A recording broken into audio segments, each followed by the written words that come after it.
Eto na nga mga chong, marami tayong basketball updates. Coach Tim Cone gusto ng more championship sa darating na 2025. Jamie Malonzo spotted, sumasabay na sa team practice ng Barangay Ginebra.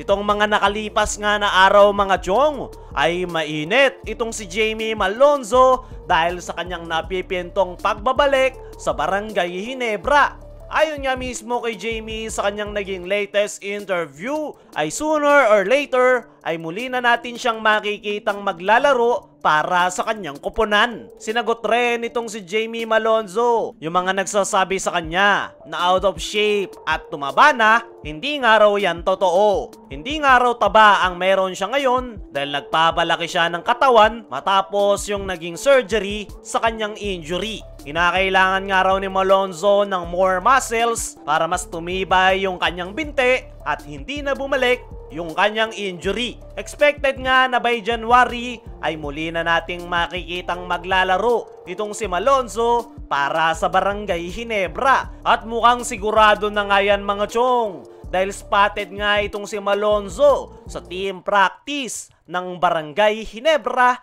kung saan paunti-unti ay sumasabay na ito sa kanyang koponan. May konting restriction pa rin na ibinibigay sa kanya si Coach Tim dahil hindi nga nila binibigla ang nasabing forward. Wala ngang baka-bakasyon ang Ginebra dahil tuloy-tuloy nga yung kanilang team practice dahil ayaw nga ni Coach Tim na mawala yung kanilang game rhythm para na rin maging ready para sa kanilang upcoming game kontra sa San Miguel Beermen. At isa nga sa player na nagpe-prepare dyan ay itong si Jamie Malonzo. Para sa akin mga chong ay malaki ang may tutulong nitong si Jamie Malonzo para sa kupunan ni Coach Tim Cone. Dahil alam naman natin yung problema ngayon ng Barangay Ginebra which is yung kanilang kakulangan sa front court position. Nandyan nga si Japet Aguilar pero hindi pa nga ito 100% healthy matapos tamaan ng injury.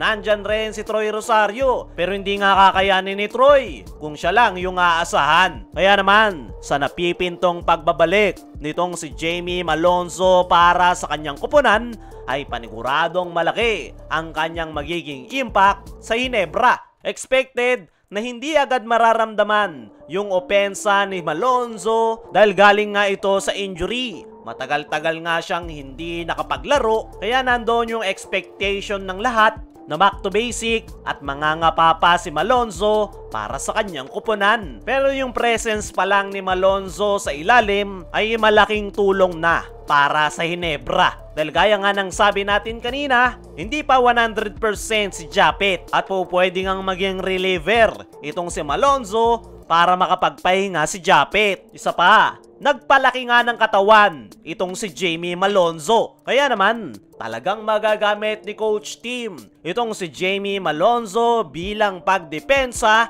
sa mga naglalakiyang imports. Hindi nga ito basta-basta matutulak. Ang questionable lang rito kay Jamie Malonzo ay yung kanyang athleticism. Dahil sa kanyang natamong injury at nagpalaki ng katawan, ay malaki yung chance na hindi nito maipapakita yung kanyang athleticism. Kilala natin itong si Malonzo. Lipad nga ito ng lipad kapag may opportunity dahil dyan nga siya kumukuha ng kumpiyansa sa paglalaro. Pero naniniwala ko mga chong na kahit hindi maipakita ni Malonzo yung kanyang athleticism ay marami pa rin itong pwedeng may tulong sa kanyang kuponan dahil nandoon pa rin naman yung kanyang outside shooting at ang pinaka-importante sa lahat ay yung kanyang depensa na talagang magagamit ni Coach Tim Cone ngayong conference. Kaya naman, excited nga ang lahat sa nalalapit na pagbabalik nitong si Malonzo para sa kanyang koponan. Dumako naman tayo dito sa kabilang balita.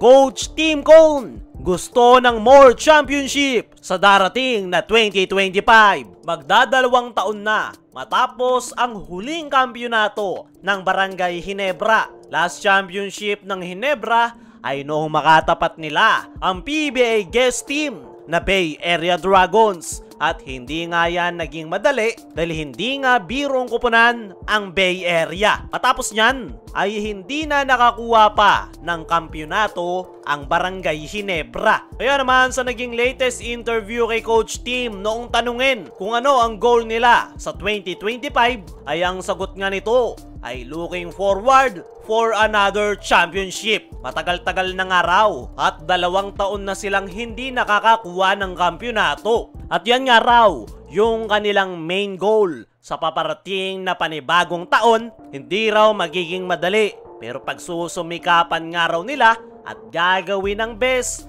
para mabigyan ng another championship ang Barangay Ginebra. Para sa akin mga chong, ayan naman talaga yung main goal ng bawat koponan. Yung kaibahan lang dito kay Coach Tim ay kapag siya ay nangako, ay talagang kanyang gagawin. May mga naging problema lang ang Barangay Ginebra nitong mga nakaraan, kaya sila kinakapos. Gaya na lang ng kanilang kakulangan sa front court position na unti-unti na nila ngayong sinusolusyonan. Pero para sa akin mga chong, ay naniniwala ko na makakakuha ng another championship ang Barangay Ginebra at malaki nga yung chance nila ngayong conference kung may pagpapatuloy nila yung kanilang magandang ipinapakita. Kaya mga chong, naniniwala ka ba na makakakuha ng another championship ang Barangay Ginebra sa darating na 2025? Ano rin ang masasabi nyo ngayong spotted na itong si Jamie Malonzo sa team practice ng Barangay Ginebra bilang preparation sa kanilang upcoming game? I-comment mo lang dyan sa ibaba.